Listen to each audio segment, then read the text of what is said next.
Welcome to Soccer Morning on World Soccer Talk.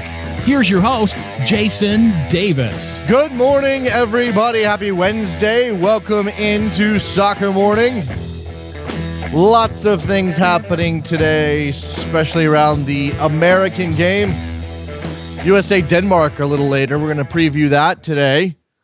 Minnesota is getting their expansion franchise. Probably cover that with a guest in the next couple of days. Certainly a big day up in Minneapolis as Don Garber and assorted luminaries will be at Target Field to announce Minnesota getting an expansion franchise. I'm a little unclear on the saga of the stadium. Last we talked to Brian Korstad, there was an option to buy some land, but I don't know if there's public money. It may not be as simple as we think. But we will find out what's going on. And, of course, MLS is not going to move. Oh, wait, they did that in Miami. A little different, of course. Updates on Miami as well today. So you got USA-Denmark. Brian Sciaretta will join us in a couple of minutes to preview that match. He is over there in Denmark right now ahead of that game. What is Jurgen Klinsmann trying to get done?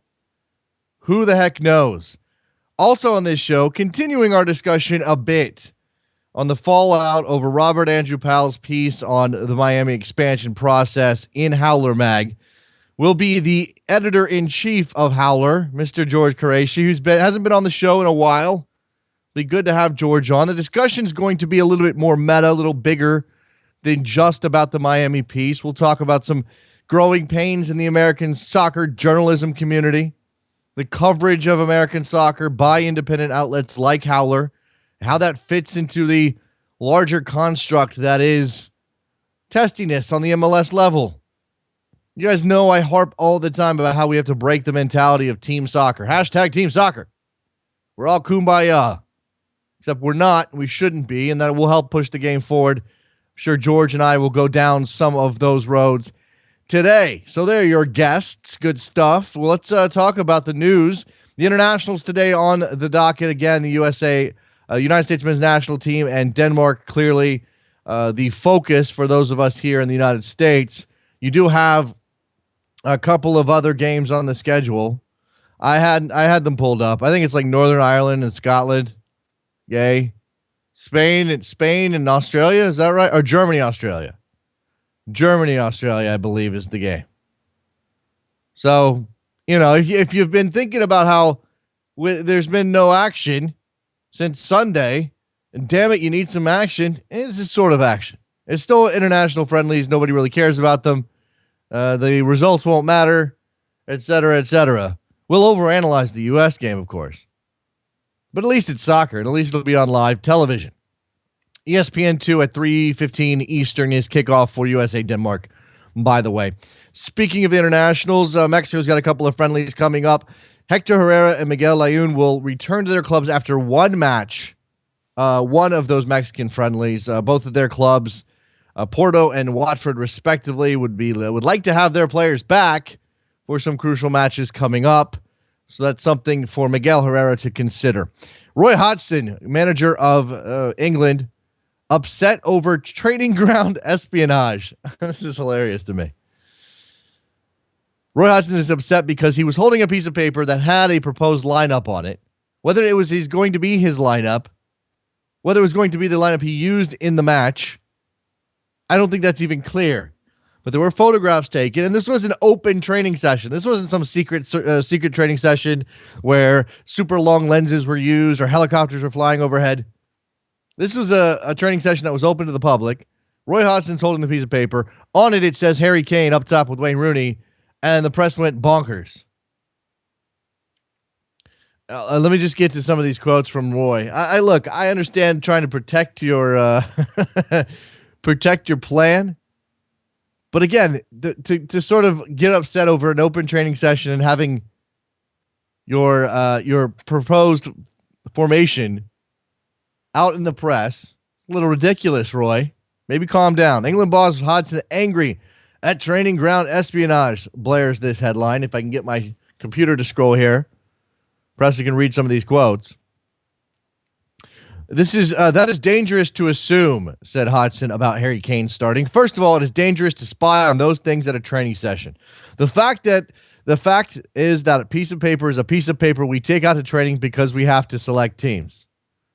Methinks Roy protests a little too much. Calm down, Roy. It's not a big deal. The Minnesota announcement today, of course, at 12 p.m. Eastern, live streamed on MLSsoccer.com. I won't be able to partake. I'm sure we'll have plenty of updates on Twitter for people who are there in the building.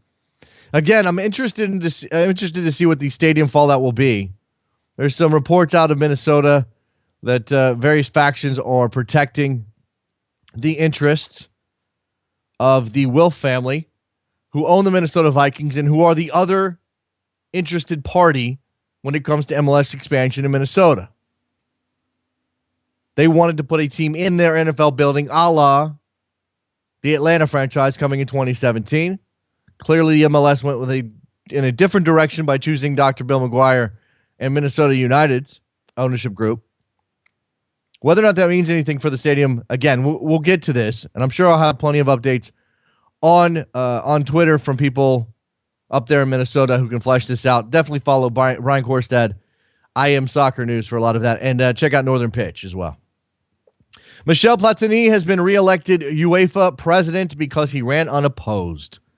Shockingly, UEFA is all in on another presidential term for Platini. It is his third 4-year term. Michel Platini insisted that UEFA, quote-unquote, loves FIFA after he was re-elected unopposed as the UEFA president for a third 4-year term. Platini has made it clear he does not support Sepp Blatter standing for a 5th term, but he used his acceptance speech to say people are trying to turn the rest of the world against UEFA.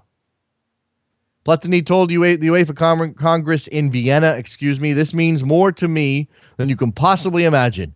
I know I can count on you, and you know that you can count on me. Wow, that's this allows me to continue for another 4 years. I do want to say that we love FIFA deeply, and it's precisely because we love and respect FIFA that we want it to be perfect. Now, don't forget that Michel Platini is the guy who was implicated or connected to some meetings with former French President Sarkozy in relation to discussions with Qatar and their money, investment in France. Maybe Michel throwing his weight behind the Qatari World Cup bid for reasons that are not just about who is the best potential host for a World Cup. All right, let's take a break. When we come back, we're going to grab Brian Sciaretta. He is over in Denmark. He will talk to us about USA-Denmark, previewing that game. Who plays? What does Klinsmann do? What does he get out of this match? Don't go anywhere. Be right back. Face in the crowd, you're talking too loud, but I can't hear you calling. The best way to watch the greatest players in the world, including Messi, Ronaldo, Neymar, Zlatan, and Pogba, is on Dishworld's exclusive broadcast of BN Sports. Dishworld is the #1 live international TV service in the U.S. It's a safe and legal streaming service that delivers your favorite sports and more to your TV, tablet, phone, and computer.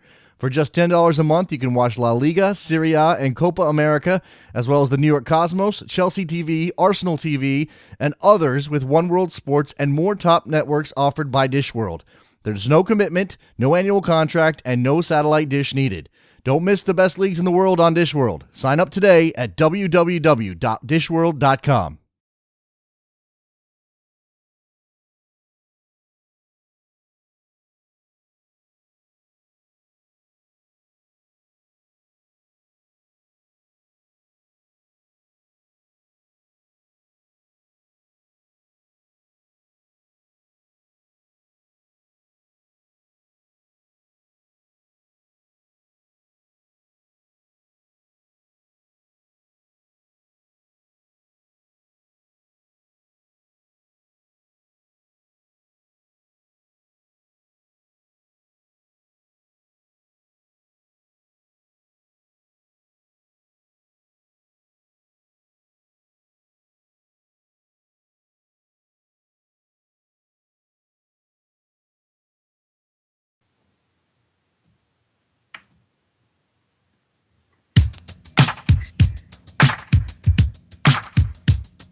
Welcome back to Soccer Morning on World Soccer Talk with Jason Davis. Back on Soccer Morning, joined now via Skype by our friend Brian Sciaretta. American Soccer Now, Yanks Abroad, New York Times, various places. Brian Sciaretta on Twitter. Brian, how are you? Oh, doing great, Jason. How are you? I'm good. You said it was chilly there in, is it Aarhus? How am I saying this? You got it right, Aarhus. All right, Aarhus. It is. It's cold, raw, and damp. So it's raining out a little bit, right? Not hard, but it's cold enough. All right, so it's a little cold, it's a little damp. It is a European environment. We know Eric Klinsmann likes to test this team in those European environments. We had a scare over whether or not this Denmark team would be at full strength. They happened to get that deal done with the federation between the discussion between the players and the federation about pay. So we are going to see a full strength Denmark team. What do you expect out of the United States today? What do you think Klinsmann is going to try to do today specifically? And obviously we have to consider who's on this roster and who he's looking at. Yeah, I mean, look, it was one thing with the poor results at the end of 2014 since the end of the World Cup. They did not go the way the U.S. team's way. I mean, including the games really only played on FIFA international dates because January camps are just a completely different beast. But anyway, now it's, I think, when I was talking to Klinsmann yesterday, he was saying they got to start zooming in on the Gold Cup right now. It's about momentum. These games are friendlies, but now it's a little bit more crunch time. You're starting the big tournaments now ahead, and the results and performances have to be righted. I mean, look, there's only two guys coming in for the first time ever for their first national team camps. Yarbrough and Ventura Alvarado. So both these guys, I mean, everyone else on the team should be familiar with each other. There's really, no excuses in that department. So, I think that, there should be a little bit more urgency from the U.S. team to try to, I mean, the last game that they played was against, the 4-1 loss to Ireland on a FIFA date. And, that's not acceptable anymore. No. So, the time for experimenting is kind of over, and now it should be, a little bit more of a serious preparation, and the start of a more serious preparation. Let me ask you about that lack of urgency. I mean, are you going to, I think that it's very easy to sort of get sucked down into a hole where we put everything on Klinsmann's shoulders, and certainly he has been erratic enough in his choices and his formations and what he wants to get, what he wants to do with this team, how he wants to play, that there should be some criticism there, and the results are ultimately on him on some level. But is the lack of urgency down to the players themselves? And if it is down to the players, is any of that down to Klinsmann sending mixed messages? No, I mean, I think that the players always want to go out there and win. I mean, I think, for example, in experimenting, we've seen some, we saw a lot of new players called up in the fall. I mean, in terms of urgency, I think there was a little bit more willingness to experiment in the fall friendlies. I don't really mean to say the players weren't giving 100% effort, but I mean, I think you saw some new things. Like example, Nick Diskerud became a very prominent player in the midfield. They tried to bring Joe Zhao into the system before his injury, and Julian Green got a lot of minutes as well, and and they played Jermaine Jones in central defense. Some of those things would continue if the players were all healthy. Some of them won't. But I mean, in terms of seeing that rate of experimenting, I don't think you're going to see that right now. It's got to be. There's not enough time to do that right now before the Gold Cup. So I mean, it's but yeah, if as the results continue to go towards the Gold Cup and at the Gold Cup itself, yes, Klinsmann will have to be responsible for those. It's he wanted to take the program in a direction, to new heights and the level it hasn't reached before. And, those are lofty standards. And, he should be, and they're paying him a lot of money, more money than they've ever paid a national team head coach. So, it's time to hold them accountable for that. Sure. But, in the end of the day, those are just friendlies. But, friendlies mean different things. Now I think the friendlies are starting to take on greater meaning. You have those absences due to injury. Jermaine Jones certainly prominent among those, but you also have some MLS guys who weren't called into this team, Brian. So what do you expect in terms, as you said, these guys have all been in camps, have all been in the team, except for Alvarado and Yarbrough, and there's an open question if they see the field or not. But when it comes to the established guys, or at least the guys who know what they're getting into, who do you expect the most out of, and who needs to step up today? I'm looking forward to seeing, two guys really First of all, Michael Bradley. I mean, he'll never admit it, but I really think that, last year during the World Cup, and even towards the end of the MLS season, that foot injury was bothering him. And I think that the surgery and that he had in October to correct that nerve issue in his foot has been a success. I think that you're going to start seeing the Michael Bradley that, has become familiar to most Americans, the guy who can kind of take over a game. So I'm expecting bigger things for him, now that he's, fully healthy. Another guy, I want to see, and even though I'm not 100% sure he's going to start, but, with Dempsey's absence now with his hamstring injury, I want to see what Aaron Johansson could do. Yeah. Not just this game, but also against Switzerland, because I think you saw at the World Cup, a big thing was when Josie Altidore, was injured after 20 minutes. And then it didn't really look like the U.S. team had an adequate plan B, to run their offense. Now, Josie's here this time, Clint's not. But I want to see, you need to start seeing more of a variety in the attack. And I'm looking forward to seeing, if Aaron Johansson can perhaps, be the guy, to come off the bench, or if there is an injury to Dempsey or Josie, like there is right now, if he can kind of fit seamlessly in there into the team's attack and, and be, a legitimate scoring threat. Right. So those are two guys that I'm really looking forward to seeing. Another one is obviously John Brooks and also Fabian Johnson to some extent. Both those guys, are starting to right their ships right now with their clubs and turn in a couple consistent performances. Obviously, Fabian's team just beat Bayern Munich in Munich. So that's a great win for Mönchengladbach. So, it's wondering if some of these guys can translate their club success over to the national team. And I throw Timothy Chandler into that boat as well, all across the back line. The absence of Dempsey, who was obviously sent home with that hamstring injury, means that Klinsmann doesn't have to pick between Altidore, Johansson, and Dempsey. And that was always my concern, Brian, is if you had all three of those guys available, how do you work Aaron Johansson into that mix? With Dempsey gone, is that just for you? Does that mean that Johansson just steps into the role that Dempsey was playing? I asked, it was Aaron Johansson was the subject of a lot of media attention yesterday. I mean, he still has a tremendous fan base in this city. I mean, the local media was all he wanted to talk about was, Johansson, because he was obviously AJ Aarhus' leading scorer for a couple seasons there, and it's kind of where he broke onto the scene, and it's also where he attracted the interest of the U.S. national team staff to try to convince him to play for the United States. So he has deep roots in the city. And they were asking him, is he going to play? And Clinton wouldn't tip his hand. He said, I think there's a very good chance. So whether or not he comes in, plays a lot of sub minutes, or whether or not he starts, I think he will start. If I'm just a guessing person, I didn't see enough of practice to kind of get a feel of the lineups.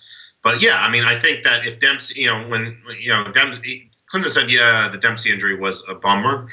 He likes to use that word, but he also said that he wanted to see Josie and Clint, play together and maybe build up a little more chemistry heading into the Gold Cup. So that kind of led me to believe that Dempsey and Josie were going to be starting, and I don't think Aaron would start with those three. Right. So I think Aaron's still a bench player, a top bench player, but still a bench player. But now it's going to be interesting to see whether or not the door's open for him to make a stamp to be part of the starting lineup.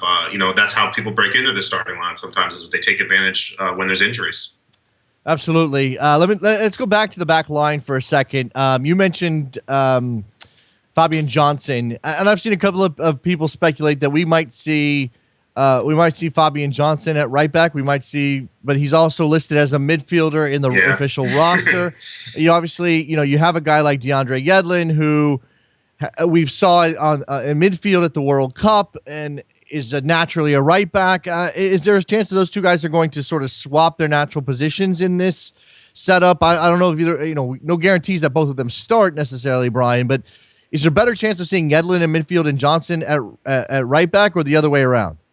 I mean, I wouldn't dismiss having Chandler at right back, Garza at left back, and then having a wing option of Fabian. So there's a bunch of different ways you can play this. I think. I don't know what Clinton's going to do. It's been over 4 months since we've seen these European players, or even Mexican-based players in with the team, with the exception of DeAndre, who was at January camp. But I think if you were to play everyone with their natural positions, there's room for that. He doesn't do that though. I know, because the logical natural position thing would be to have Chandler at right back. Garza at left back, Right. and Fabian in the midfield. But that's far from guaranteed what he will do.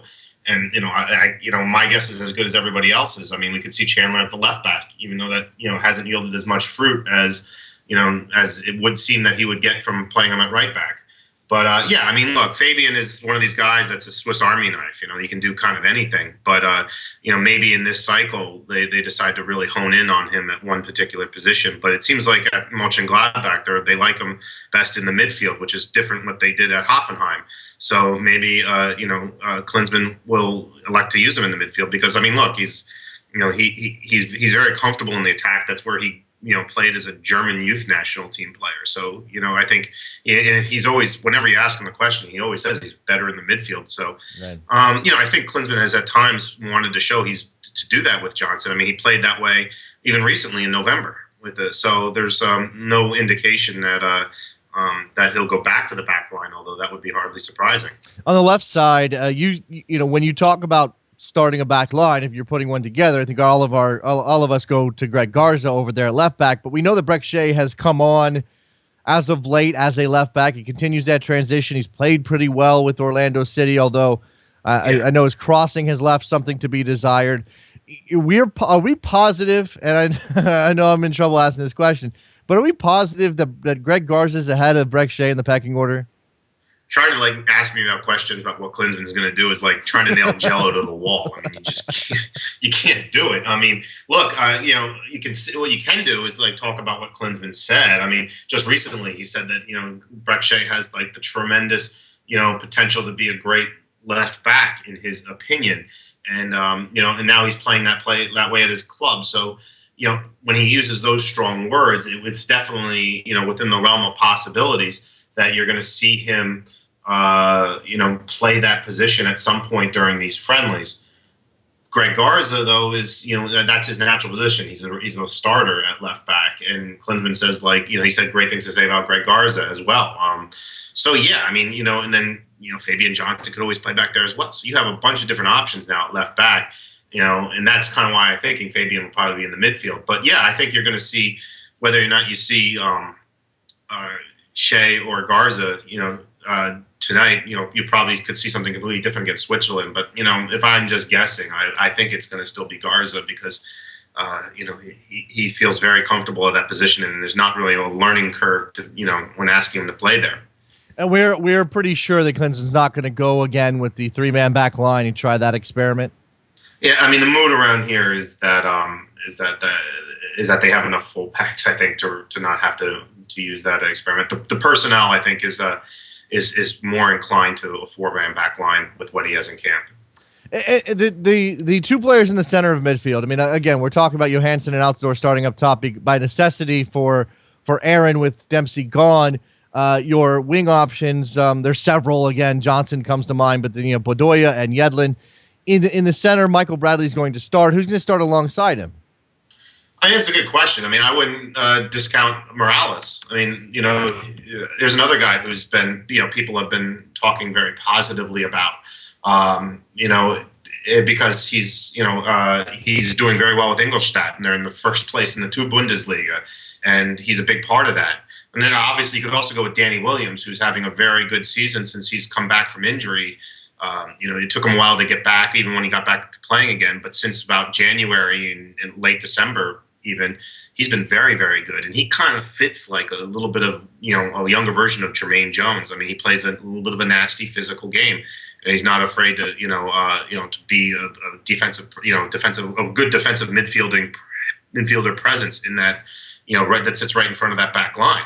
So he has those two options, two good options that I think he feels very comfortable with in defensive midfield. And two guys who are playing regularly for clubs. That one's in the FA Cup semifinals, and the other one is in the first place of the two Bundesliga. So it's not like he's short of options there in central midfield. No, of course not. All right, so you've got some central midfield options. We obviously looked at the wing options. Who's the guy in this roster if you had to pick one out? And you can either, obviously there's two games in this set. It's not just Denmark. There's also Switzerland coming up. But who's the guy with the most to prove if he can get on the field, Brian? I mean, you still got to go with Miguel Ibarra. Now he's, I mean, there's a guy who's not just representing himself, but almost representing an entire league, and he was a surprise call up when he first got called up in October. Klinsmann stuck by him and continued to say he saw improvement, and obviously he played against Panama, but now it's it's one thing to play against Panama in a B team roster friendly in early February. It's another thing to play against a European team on the road on a FIFA international date. So it's a question. If he does get on the field, there's a lot to prove because, obviously if he does well, it opens the door for a couple other guys succeeding in the NASL. But if he doesn't do well, it probably, closes those doors. So, there's a lot at stake for Miguel, and, he takes it in stride, which is good. But it was a bold pick by Klinsmann to keep rolling with him. But, I think he has a lot to lose, a lot to gain, just every time he steps on the field. He's the only guy that's not in season right now, is he not? Yeah, I think so. I mean, there's no Scandinavian guys yet. I think that by the looks of the roster, I think that there's everyone else is in season. That's absolutely right. I wonder if that's going to affect him at all. All right, let's talk about the two Mexican American players who are now in this team for the first time, Yarbrough and Alvarado. I'm going to go with Alvarado first because I think it's more likely we see him at some point. Do you think he gets on the field, and how much has Klinsmann talked about him and what he can potentially bring? I mean, Klinsmann's very excited about him. I mean, he's a central defender. Everyone knows he can play right back and left back.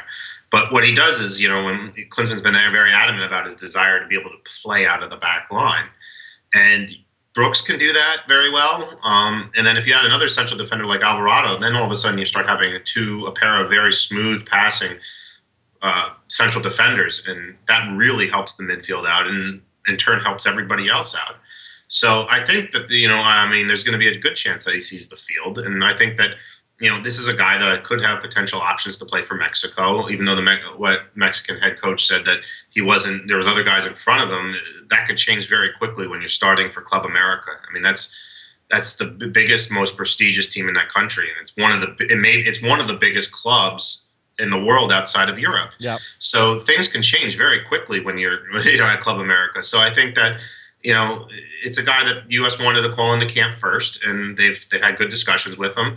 And I think that, I think that they're going to want to acknowledge his decision, his willingness, and his eagerness because he's very happy to be here. Reward that with an appearance. And to be fair, we've seen some call-ups that people are wondering, well, did they just get called up because they're a dual national and the U.S. wants to, mark their territory before everybody else does, the other nation does. That's not the case with Victor. I mean, he earned this. I mean, he won the most recent Mexican title, starting all throughout the playoffs with Club America, and that's that's really that's you want to reward something like that, and I think that he will see the time, he will see the field, and potentially if he does well, continue to be part of the plans and through the Gold Cup. Yeah, when it comes to Yarbrough, Brian, I can't really fathom that he's ahead of Bill Hamid at this point. Maybe maybe he has a potential to, but reports out of Mexico are that he hasn't actually been his best over the last year or so. Is this more of a situation of, let's check and see what he's got, and we'll, you can never have too many goalkeeping options, I guess. Yeah, I mean, you can never have that many goalkeeping options. I mean, look. If you look at the U.S. U23 roster and the U.S. U20 roster of goalkeepers, some potential there, no doubt about it. But you don't see anyone quite breaking into their first teams right now at a younger age. So, you want to start starting and working with some of the goalkeepers right now who are in maybe their mid-20s, so you have options for the foreseeable future because you can't just really bank on someone who's not playing first-team soccer yet. And look, Yarbrough has won 2 Liga MX titles. Yeah, I don't think he's been as strong this past season as he was in seasons past. But, he's putting enough effort for a long enough period of time to know that there is a good goalkeeper, inside of him, and there is something useful. Can he and maybe Hamid's better on some days, but maybe if Bill, hits a bad run for a second, then Yarbrough can come in and he's playing better. So you need to be able to have these options right now. And at his best, Yarbrough is certainly, I think, someone that can fill in and do a capable job for the national team. Brian Sciaretta from Yanks Abroad, American Soccer Now, New York Times. He's over in Denmark covering USA Denmark. Brian, I got to run, but thank you very much for your time. Enjoyed the match and the terrible chilly weather. Thanks very much, Jason. All right, there you go. Let's take a break. When we come back, George Quraishi, editor-in-chief, Howler Magazine, will join us. We're going to talk big about American soccer journalism. Don't go anywhere. I'll be right back.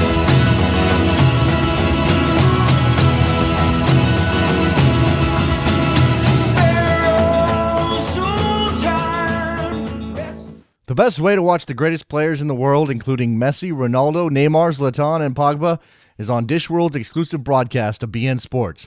Dishworld is the #1 live international TV service in the U.S. It's a safe and legal streaming service that delivers your favorite sports and more to your TV, tablet, phone, and computer. For just $10 a month, you can watch La Liga, Serie A, and Copa America, as well as the New York Cosmos, Chelsea TV, Arsenal TV, and others with One World Sports and more top networks offered by Dishworld. There's no commitment, no annual contract, and no satellite dish needed.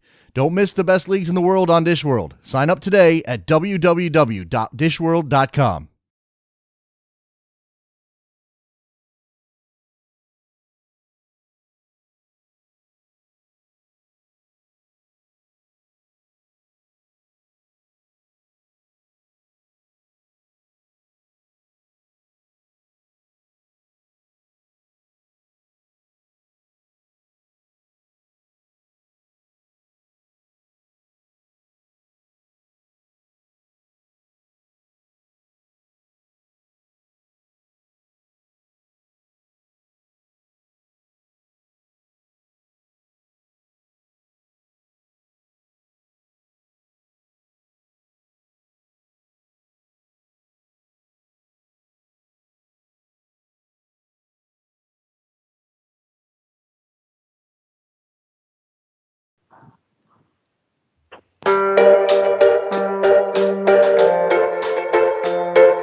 Welcome back to Soccer Morning on World Soccer Talk with Jason Davis.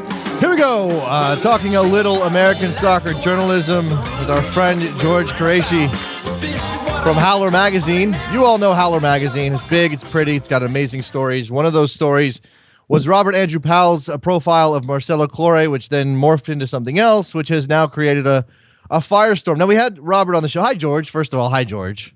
Hello, Jason. We had Robert on the show, talk about his piece, talk about the quotes contained therein, talk about the reaction to those quotes. And George, you obviously, as the guy running the magazine, as the guy who edited Robert's story, you had to sort of take up the mantle of the discussion over how these quotes were obtained and then the reaction by the club. Is any of this surprising to you? There are a lot of things that are surprising to me, but by the same token, I think, sadly predictable in a lot of cases as well. So, we haven't really done a story like this yet, something that got this kind of reaction, negative and positive, I'd say, that was extremely cold. And so, yeah, it's new territory for us, I'd say.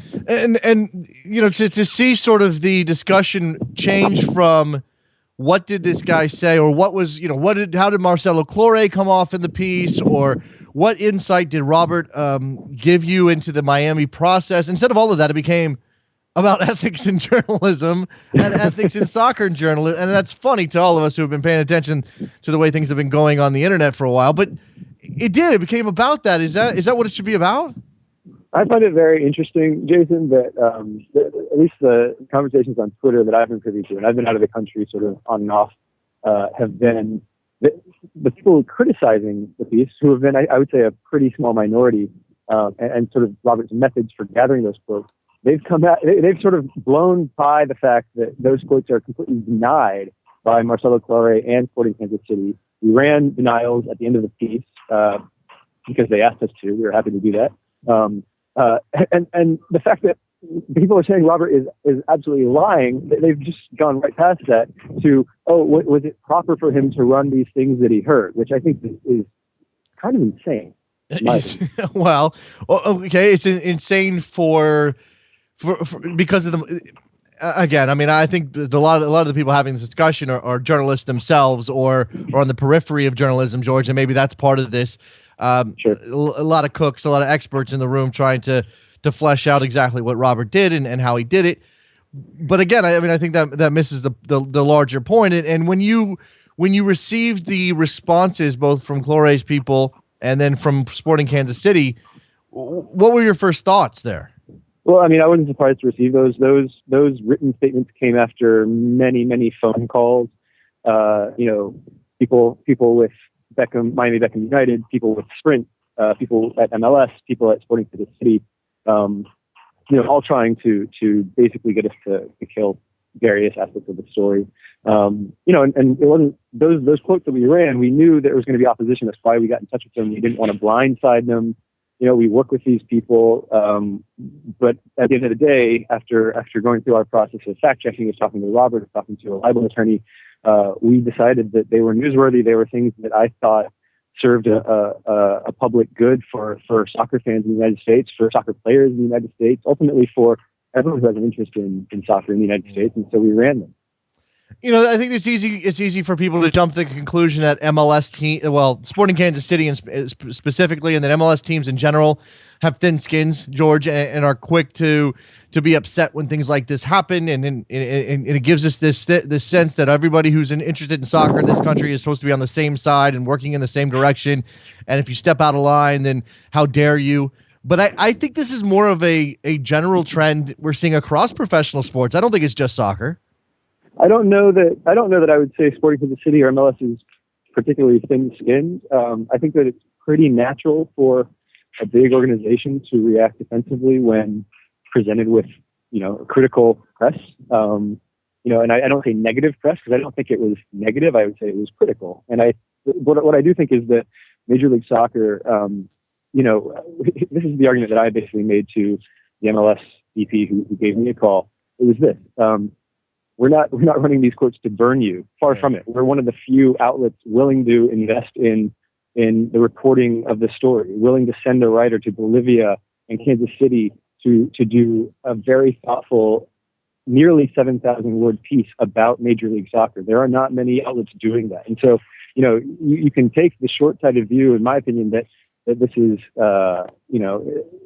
we're out to get them or something. It's just simply not the case. We take them so seriously, in fact, that we're willing to run a story like this and invest in the reporting of it. Well, in that case, then what we've got here is it's difficult for people, perhaps in that bubble in MLS, either at MLS HQ or at the individual clubs, to sort of see that bigger picture, right? I mean, you need somebody. You almost need somebody outside of that organization connected to, but independent of that organization, to understand and be able to be the voice in the room that says, "Hey, yeah, there's some bad stuff in here that makes us look bad, but look at what they're putting into it," as you said. And then, come on, if you just let it go and not make an issue out of it, and perhaps not send the magazine, as you showed on Twitter, a letter saying we're not working with you anymore, it blows over and nobody thinks about it anymore. I was a little bit surprised that we received that letter. It would seem to me like probably they were considering the optics of the CBA a little more than the optics of this story at that moment, because it was before the CBA was finalized.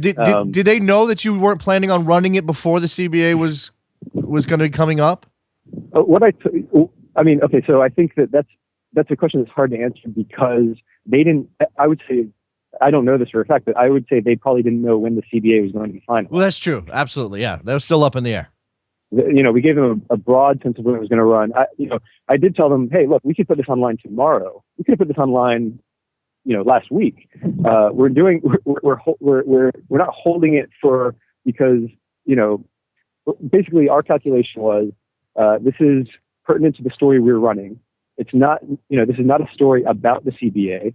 I don't personally think that the comments of the owner of Kansas City team,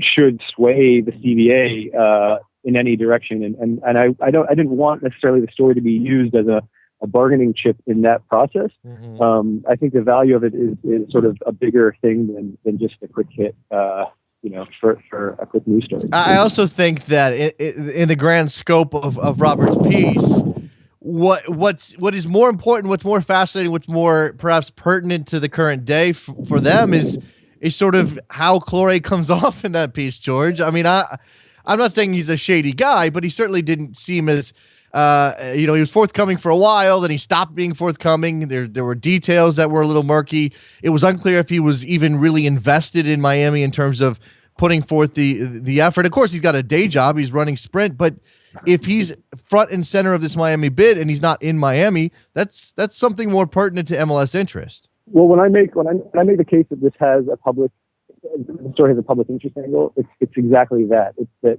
Robert, as a citizen of Miami, as a soccer fan, as a journalist who's interested in soccer, he went into this wanting to know who are these people behind the bid to bring the soccer team to my town. And I think that, as soccer fans, we all have an interest in having ownership groups that are engaged, invested in the local communities. I think, ironically, what this piece illustrates, and it's ironic given what happened in the story, but I think that it illustrates that ownership groups like Kansas City's are the way forward for MLS. They are intensely engaged in local politics and in local business.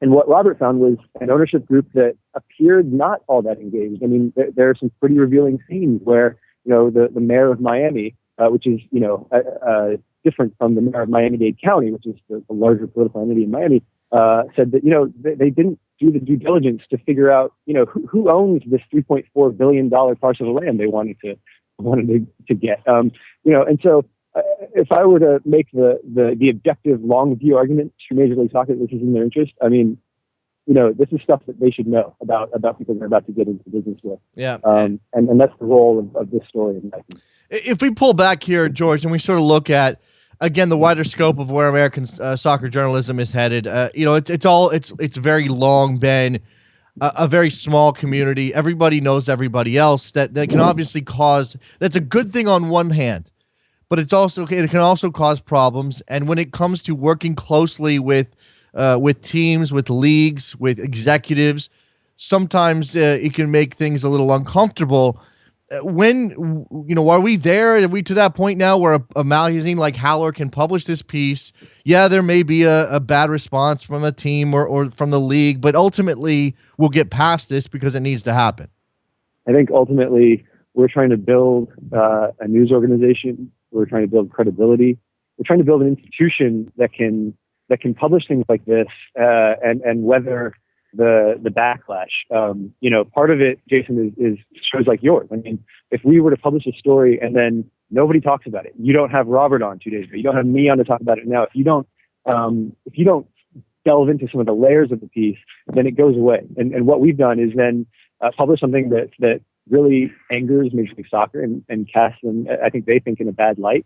And what have we gained from that? I don't think we've then served any public interest. Nobody knows about it, and it just goes away. And so we've sort of, we need the apparatus. We need the maturation of the media scene in order to make things like this worthwhile. And I think we're seeing that. I mean, Alexi asking Don Garber about the story on TV on halftime. That's part of that as well.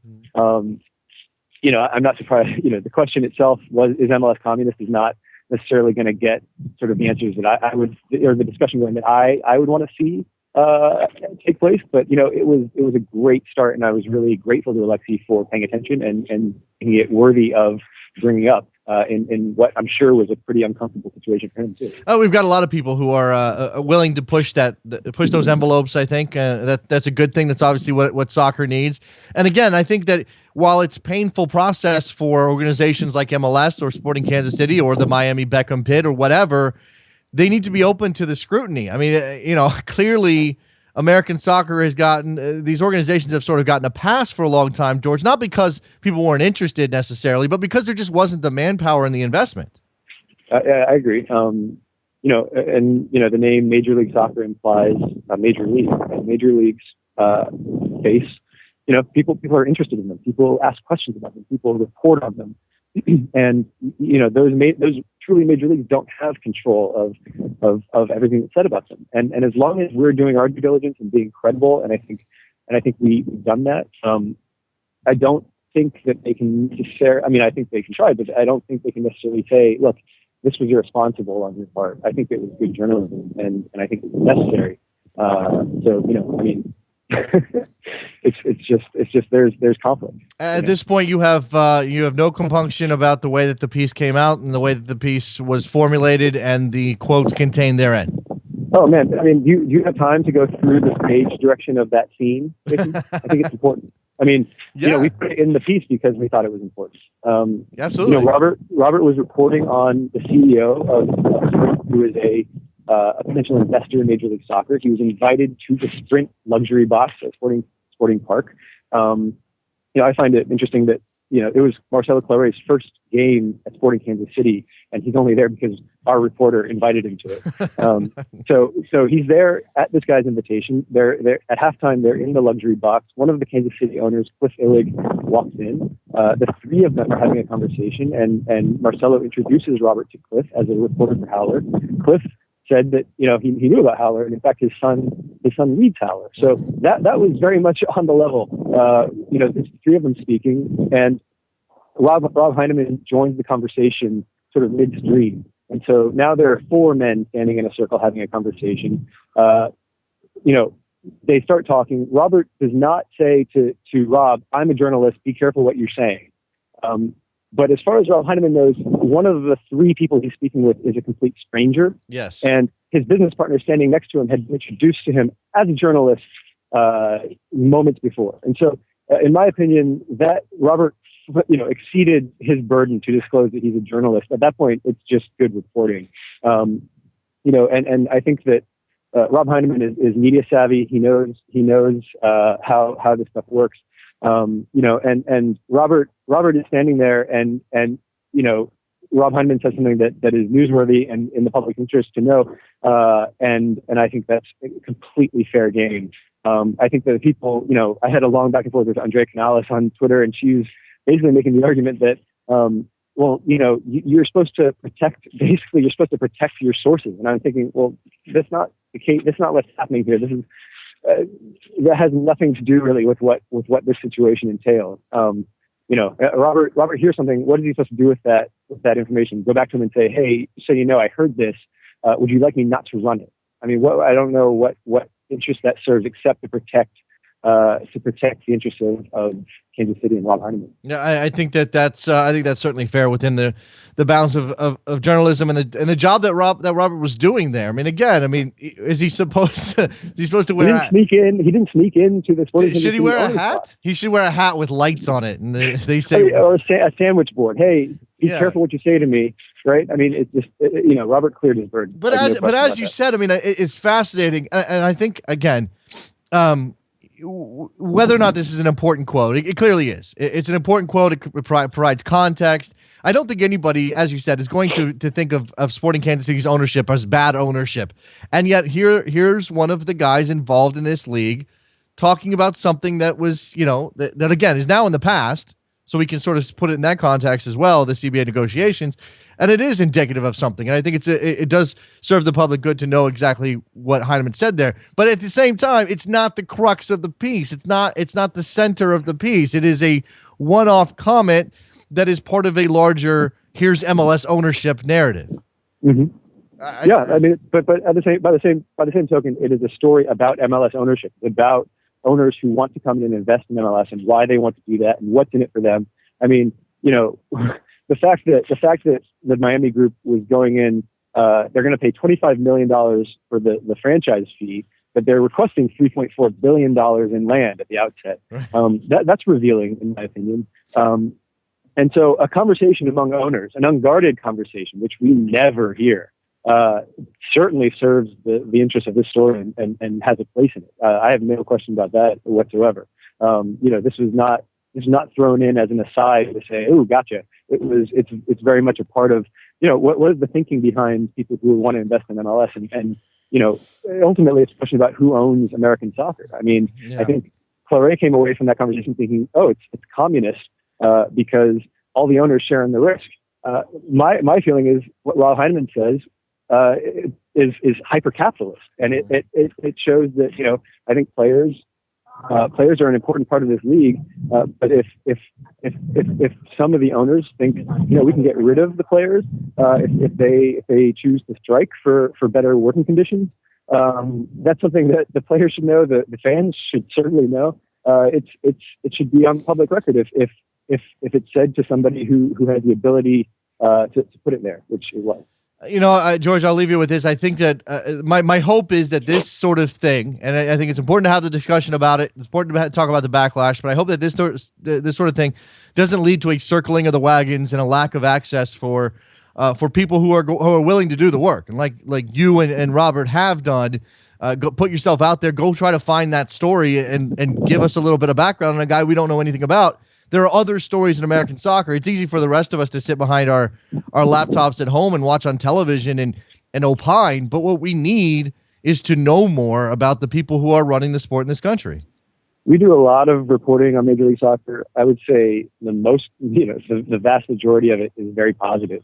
I personally appreciate that they've built an infrastructure for us to go and watch games every week. I mean, that is a huge gift to American soccer fans.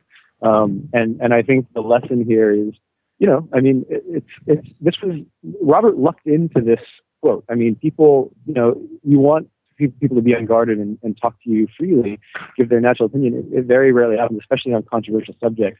And we weren't out to get Major League Soccer by any means. So if they were to, if Kansas City's owners were to convince other teams not to talk to us, I think that would be a real shame, and sort of air out in a funny way Claré's comments. But that's my own opinion. By the way, let me just clear one thing up. You have a letter from Sporting Kansas City saying, "Hey, we refute these quotes. We're not interested. We don't like whatever you did." I'm paraphrasing here, and we're not going to be working with you. And then Alexi Lawless has asked and had been told that no, of course we're going to work with Howler. Where is it, George?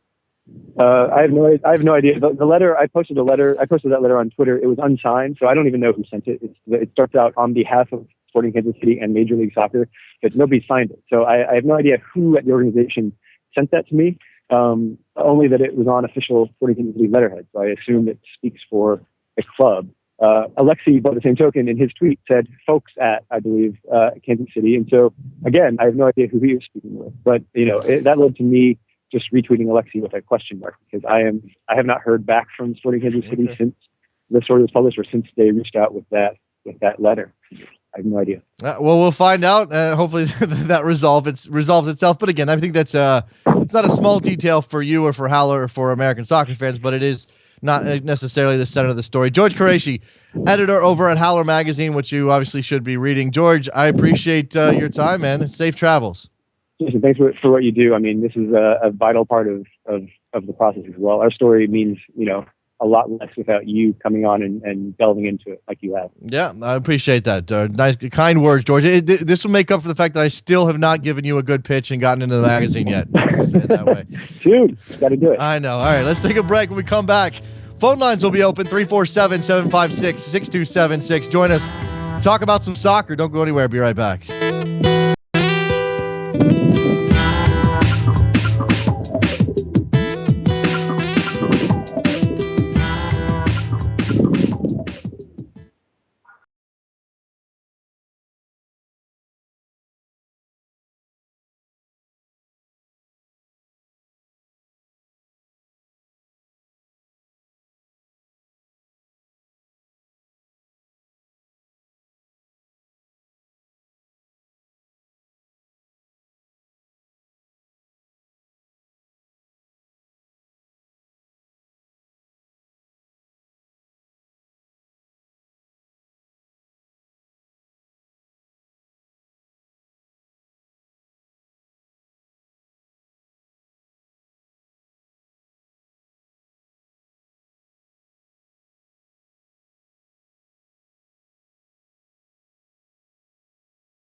Welcome back to Soccer Morning on World Soccer Talk with Jason Davis. Here we go, back on Soccer Morning with the phone lines wide open, 347-756-6276. We can talk about ethics in journalism, I suppose. I'd rather not, really. We can talk about USA Denmark. What would you like to see out of this game today? It's a friendly. Friendly results typically don't matter, but we want to see, again, some initiative, some energy, some effort, some industry. Go out there, play hard. Seriously, play hard, guys. Just give us some effort, some cohesion. Pass the ball around the park a little bit. Hell, if you want to score some goals, we can do with that too. Right? Right? Aaron Johansson, show us what you got. Back home at Aarhus. Show us that you can score and take up the mantle that Clint Dempsey left behind because he got hurt. By the way, reports out of Seattle, Clint saying he doesn't think that hamstring injury is a big deal, and he should be back relatively soon. Washington up in NYC. What's going on, man? What's up there, Jason? Listen, I wanted to ask you a question about the lineup for the U.S. men's against Denmark, because I took a look at it. There's only 6 MLS players on there, right? Uh-huh. I'm just wondering what's going on with Jurgen Klinsmann when he makes... I was a fan of Jurgen when they first hired him, right? But the more he's been on, the more of a bad taste he's left in my mouth. Comments he's made about MLS when Dempsey came over and things like that, they would have never let Bob Bradley Bob Bradley would have never made a comment like that, and they would never let him get away with it. I really think sometimes that, the USSF just caters way too much to Jurgen. Do you have any thoughts on that? Well, okay, look, I think that's absolutely true. I think Jurgen Klinsmann has some credibility built up from being a European footballing great, from taking Germany to the semifinals in 2006, to doing all. I think he has some credibility and some built up points here that he gets to spend. Now, I don't blame him for spending them if he really does think that MLS is a detriment to American soccer's growth or the players' growth on some level, certainly young players. I don't have a problem with him saying it if that's his opinion. It's just that he needs to back these things up with some progress with the team. He can't just sit there, throw stones at everybody while failing to actually make any progress with the team, Washington. That's where I would say. And you're right, though. Bob Bradley's not getting away with it. But Bob Bradley also isn't going to say it because Bob Bradley knows he gets ripped for it. So that's right. It's sort of a chicken or the egg thing here with Klinsmann. Should he say it? I think that's a question for his, in relation to his opinion. If it's his opinion, I have a problem with that. But again, make some progress, do some things, win some games, show us that you're actually pushing this team forward. I had this thought last night. This analogy about Klinsmann. I mean, he's essentially taken the U.S. men's national team jalopy, and he's underneath the hood, and he's underneath the car, and he's doing stuff, and nobody knows what he's doing. And we're supposed to trust that when he comes out from underneath that car, it's going to run well. But we just don't know what he's doing. The problem is that he's underneath the car and the car's not moving. That's the big problem, because I wouldn't have a problem with not knowing what he's doing as long as the car was moving, as long as what you said, the results on the field. Yeah. Because obviously he knows what he's doing. If the car's not moving, there are no results. Now I have a problem, because when you hire someone, you have to trust that they know what they're doing. But if you don't see results, you can't trust them. Yeah. All right, Jason. Appreciate the call, Washington. Let's Take care. over to Raph from Hudson River Blue, another NYC call. What's up, Raph? Hey, how's it going? I'm actually calling from L.A. Oh, what are you doing? What are you doing in L.A., Raph? Believe it or not, I was filming Jeopardy. Wait, you were on Jeopardy? I was. Did you get a Soccer Morning reference into this show? What's going on?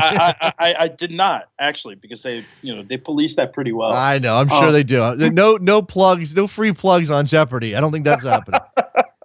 No, it was a ton of fun. Would totally do it. Would do it again 1,000 times over. How many soccer questions on Jeopardy, Raph? I don't think there were actually any. I'm assuming there were none. Very rarely does that happen. Yeah. Yeah. So what's on your mind? Let's not talk ethics in soccer journalism. I was actually going to talk about the USMNT playing Denmark today. What I'm really actually pretty excited about is the prospect of seeing Aaron Johansson pair up with Josie Altidore up top. Yeah. Because I actually think that, it's going to be the first time that we've seen Johansson in action in almost a year, if not quite a year. And, I think that could have some results.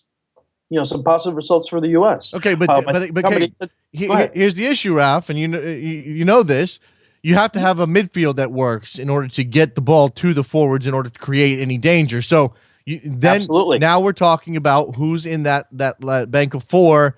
I'm assuming it's not going to be flat. I don't know if this is going to be if Klinsmann's going to want. I'm assuming he's going to want Bradley ahead of whoever he partners with, because that's where we've seen Michael Bradley. And then we get into that question again of whether or not Michael Bradley is the guy you want pulling the strings behind two forwards or not. I don't know. Is that going to work? And I think quite frankly, I think the pairing that you're probably end up seeing is somebody like Bradley and Alfredo Morales, who's been doing pretty well for Ingolstadt in Germany, I think. So, that's actually another pairing that I'm pretty interested in seeing, just because, it's a friendly, and, for as much flack as Klinsmann, as you've given Klinsmann, as we've all given him, at the very least, he's not going with 19 MLS guys that we've all seen play before.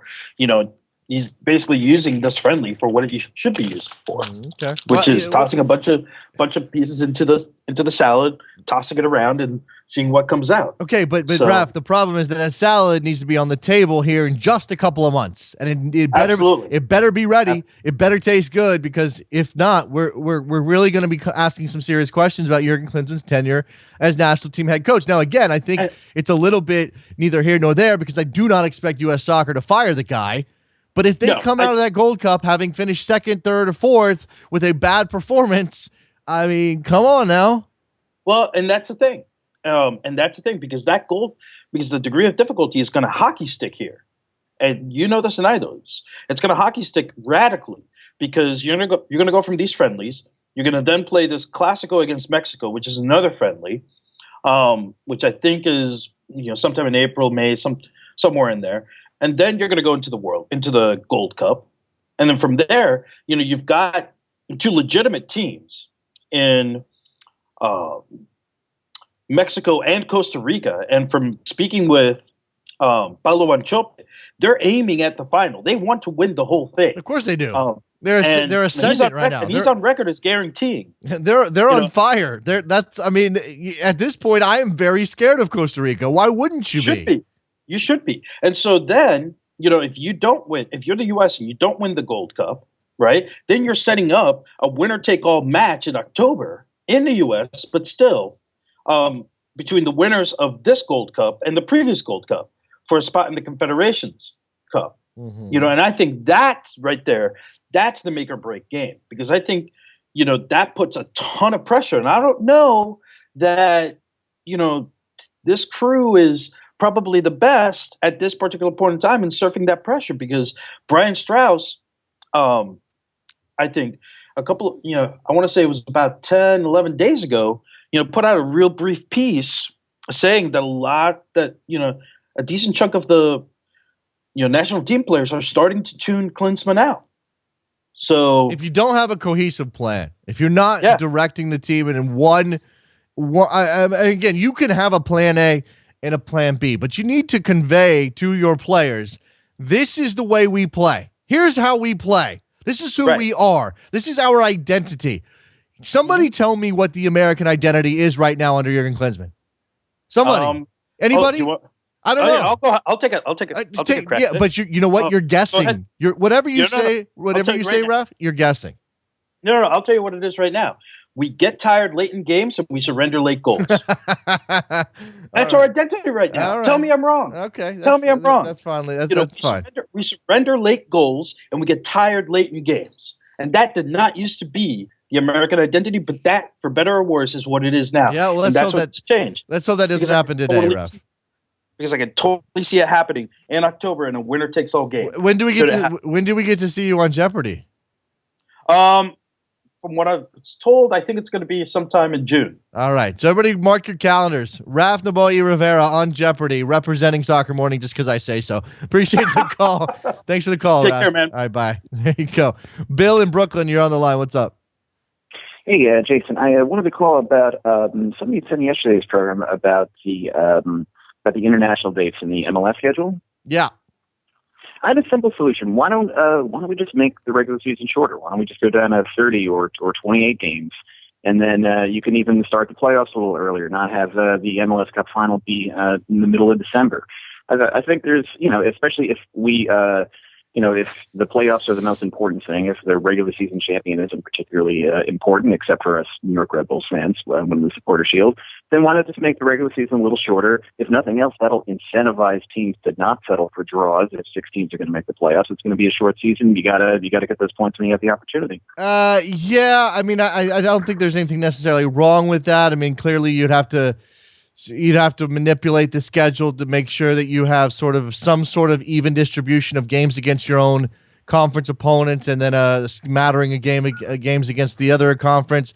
There's a big story. Doug McIntyre of ESPN FC has filed a story on this very issue yesterday, and I got through about half of it before I had to leave for the show this morning. But it does sort of address, from an MLS perspective, why it's not as easy as it looks. In fact, let me see if I can pull this up. Just a second here. Let me see if I can pull this up, because I do think it's important. Look, I railed against this yesterday, and I agree it's a problem, and I think MLS needs to address it directly. But they do have concerns that if you're just a little bit forgiving, you can sort of understand. It's just a matter of, do you want to prioritize? Okay, let me get to some of these quotes, because I think it's important to kind of get the exact context here. Again, this is from Doug McIntyre over at ESPN FC. It is an insurmountable issue. It's a square peg in a round hole. That's what Don Garber said in December. The question is why. Here's the answer from MLS Vice President for Competition, Todd Durbin. In building our schedule every year, we deal with a number of unique constraints. Our teams travel across the continent through multiple time zones. Weather limits our footprint, and our teams are competing in multiple competitions. That said, the biggest priority for us is to put together a schedule that ensures we're able to put the best product on the field. Now, you say that, all right, well, that doesn't make sense. You're not putting the best product on the field if all these guys are gone for international duty. But again, I mean, I'm not there sitting there at the computer or whatever IBM ThinkPad they use to get the schedule out. So I don't know how the moving pieces work. I don't know how they're prioritizing travel. I don't know whether or not, U.S. Open Cup games and CONCACAF Champions League games and Canadian Championship games for those teams, how those impact the schedule if they're not being determined by MLS. MLS doesn't pick those dates. Those are already done by the federation. So I don't know. I mean, I really don't have an answer. It does seem like a shorter schedule would work, even if you just cut off 4 games. I mean, if MLS came to you and said, Jason, if we take 4 games off the schedule, go from 34 to 30, and we can release players for 4 international weekends through the course of the season, would you take that deal? Yeah, I think I would. But again, we're still talking about, and this is where the push-pull is really. This is what it comes down to. The owners want the gate money, because the gate money is what keeps their teams in the on even footing, or if they're in the red, only a little bit in the red, or if they're in the black, it gets them into the black. So they don't want to give up. Number one, they don't want to give up any dates at all. So you're already talking about cutting down the schedule from 17 home dates to 15. They don't want to give up weekend dates, which draw in the crowds, whereas midweek dates don't. Then it's also pointed out in this piece that even if you said, okay, let's start the season and rely a lot on the better weather teams, the southern teams, Orlando, Dallas, those kind of places, well, then those teams miss out on those summer matches, which, yeah, okay, it's hot in Dallas, but they still draw fairly well when the kids are out of school and et cetera, et cetera. We can pretend that this is a grown-up league where everybody's an adult who really is passionate about the sport, but there's still a lot of family dollars going into MLS. Indeed, I hear it. It's tricky, but I do think there are solutions out there. We just have to be a little more creative about them. Yeah, I appreciate the phone call, Bill. Thanks a lot. Mm-hmm. Apparently, it's New York Day here for phone calls. 347-756-6276. I mean, Ralph was in L.A., but he's from New York. And then you had Bill and Washington call. What? And nobody else wants to rep today. Nobody else wants to get in. Oh, look. Okay, let's. How about we go to the other side of the world and talk to Finland? Dante's on the line. What's up? Are you there with me, Ante? Cannot hear you. Turn your microphone Hello. on. Turn your microphone on. What's up? Hello. Hello. Can you hear me now? I can. Yes. What's up? My comment was about the length of the MLS season. For me, it's as short as it can be right now. 34 games for a league who wants to be the best in the world or whatever is minimum. You can't go shorter than that, because then you just create a situation where you don't have enough material to say which team is actually the best in the league. I would agree with you on that. I mean, we obviously have an issue. We obviously have we have an issue with. We already have an issue with the schedule not being balanced. I think if you do take away games, then yes, you are adding to the argument that this season does not tell us anything. Yeah, because if you have less than 34 games, if you go really short regular season, it's like saying that you would, in the World Series of Poker, you would just play one hand and say winner takes all. Then it becomes just a crapshoot. Mm-hmm. Yep. And for me, the other problem is that the playoffs are too long. Now there's like a 2 month period when some teams are playing, yes, some teams are not playing, yes. And I think Jürgen would agree with me that it would be better for more teams to play longer, and then if you want to have playoffs, you would have them shorter, so that the playing time, there wouldn't be such a big gap between different teams playing different lengths of season. I agree. That is an issue. You do have. I mean, it's part of the reason MLS, I think, adds to these is adding to the playoff numbers this year is to keep 12 teams active for a longer period. Now, yeah, you have 14 go out, 14, however many go out right away based on one game. Thanks for the call. I think I can move on, but there are a lot of things to consider here. The MLS playoffs. I'm not going to say that they're too long, but there is obviously a question of whether or not it's a knockout competition or if it's a two. There are two legs in these series. There are not going to be two legs. Some of them are. Some of them aren't. It is a problem. It's a problem. This just came down the wire from the NASL in relation to the announcement that Minnesota United FC will be added to MLS in the near future. I think this is interesting. I'm reading this for the first time along with you, but here you go. The North American Soccer League was created to provide fans, players, and partners with a professional structure that best aligns with the international game and a model that integrates into the global soccer economy. So that's a swipe at MLS right there. While Major League Soccer will make an announcement on Wednesday concerning Minnesota United FC possibly becoming an MLS expansion franchise, the NASL will continue on its path to build a league that is in line with the rest of the world and offers North American soccer fans a highly competitive alternative. Our soccer landscape has been evolving at an unprecedented pace since the relaunch of the NASL in 2011. As the sport continues to grow, we anticipate making further announcements during the year concerning our own expansion and new partners. The developments in Minneapolis only serve to affirm once again that the NASL is building high-caliber clubs both on and off the field and playing a leadership role in the evolution of professional soccer in North America. The announcement will not affect how we approach our plans for the future. We are as committed as ever to continuing the growth in our existing markets and expanding into new markets where we see great opportunities for our players and fans. The groups our league is built around. Something. We will talk. We will talk to Bill Peterson in the coming days. Tuesday next week. Is that what you're telling me right now? You're dropping that in? So it looks like we are working on talking to Bill Peterson of the NASL, and we've addressed these issues with Bill, and I still think that they are pressing for the NASL, and actually have a piece that I wrote last night on this very topic. What is the NASL to do? MLS has a lot of advantages on the NASL. The age of the league, the infrastructure of the league, the television deals that the league has, the corporate partnerships, all of these things make MLS the top division in the United States. By anybody's estimation, the MLS is the top division in the United States. What this then creates is a situation where fans except for maybe the most knowledgeable, most invested fans who do see NASL and the way they operate more in line with the rest of the world and value that over anything else. Most fans want MLS. Owners want MLS. Why do owners want MLS? Well, for one thing, there's bigger TV contracts and there's stadiums that get built because it's MLS. There's shared costs. That thing that Marcelo Clore talked about with communism. Okay, maybe it's not communism, but it does indemnify these owners against great loss.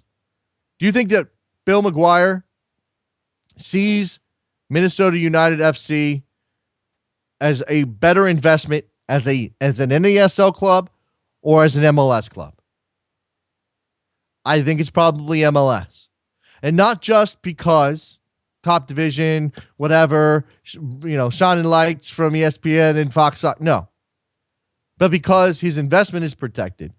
And more than likely, after he spends the money, and his partners, I'm sure it's not just him, spend the money to buy into MLS, the value of his club is more than likely going to go up.